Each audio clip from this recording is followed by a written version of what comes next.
Previously on Yates American B244. Okay, I'm not real sure what I'm going to do about the vibration problem. To remove this end bill, I've removed one of the draw bolts on opposite sides and replaced it with a piece of all thread with a couple of nuts. And I'm just backing the nut off to remove the bell alternately on one side and then the other. It's slow, but it doesn't involve a hammer.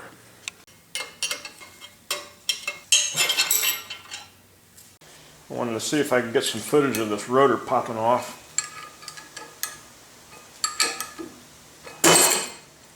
There it went. Okay, because of the vibration, I've decided to pursue getting the cutter head and spindle rotor dynamically balanced. So I'm going to be taking it to a place called Cornerstone Mechanical in Seagoville, and they're going to put it on a machine and dynamically balance it. As part of the balancing operation, I'm going to install the knives and the gibs so that all of that will be balanced as a complete assembly. Now the gibs weigh different amounts, like these are 193 grams, 194 grams, there are some that are 195 and 196. So I've arranged the gibs in groups of 4. So this group of 4 will be installed around here, and then the 194s will be installed around here, and so forth. And finally, to ensure, or at least hope that in the future the gibs get placed back in the same location each time, I'm going to stamp each one's location.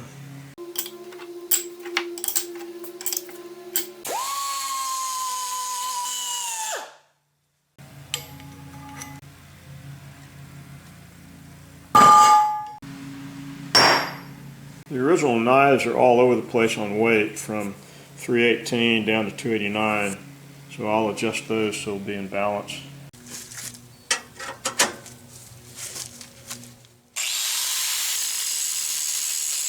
I went a little bit under on that one, but now that I have the knives balanced, I can start putting things together.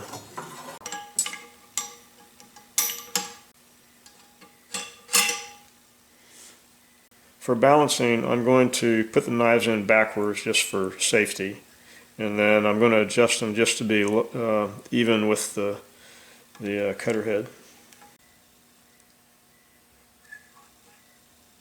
When you first put the knives in, you just barely tighten the gibs, just barely enough to hold the knife in place.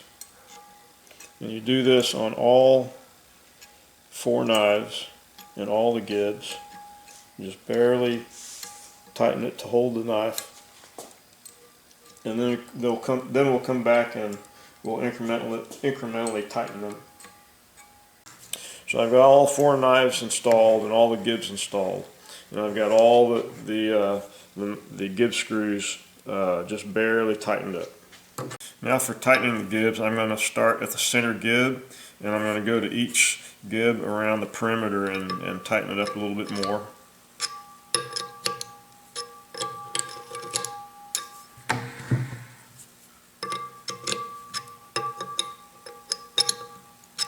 And after the center gib is tightened up, I'm going to move to the next 2 outer gibs. Tighten them up all the way across, and then rotate. So after these second sets of gibs are tightened up all the way around, we'll move to these outermost gibs and tighten them up all the way across, and then rotate.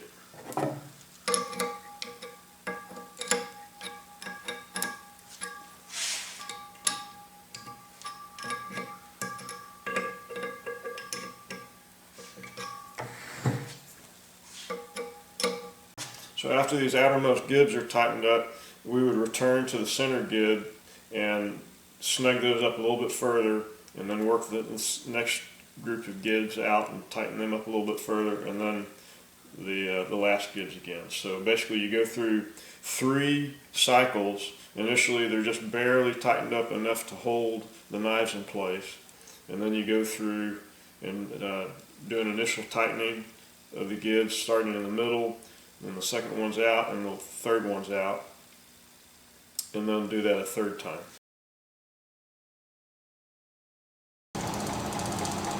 So this is the balancing apparatus.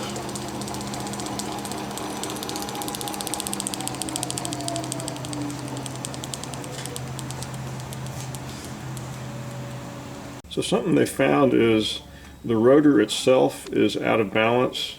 So they checked it and then rotated the rotor like 45 degrees, and it was out of balance a different way. So they're going to reposition the rotor a few times to get the best balance result with the spindle running just by itself, and then from there balance the rest of the machine and see where weight needs to come off of the fans.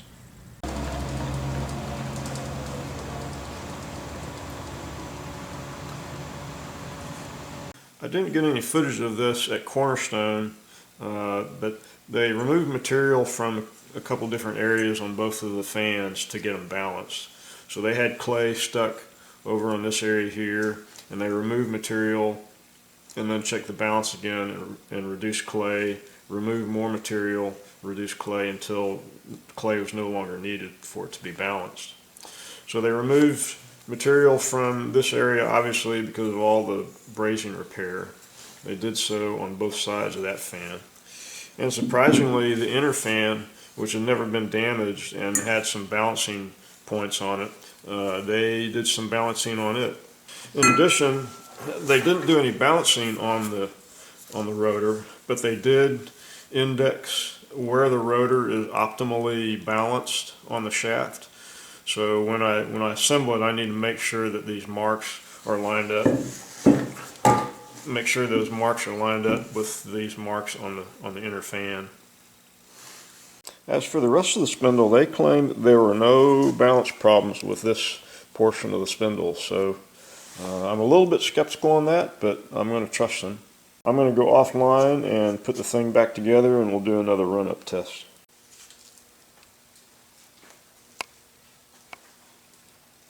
Okay, here we go with the first run-up since the spindle was balanced. I've even got the gibs and the knives in there.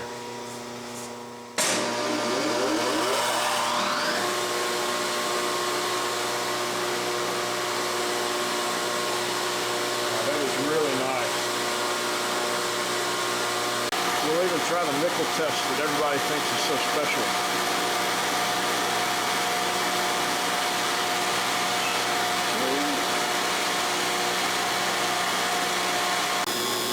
Thanks goes out to Cornerstone Mechanical out in Segoville for getting this balanced so nicely. In particular, a guy named Pedro that did most of the work.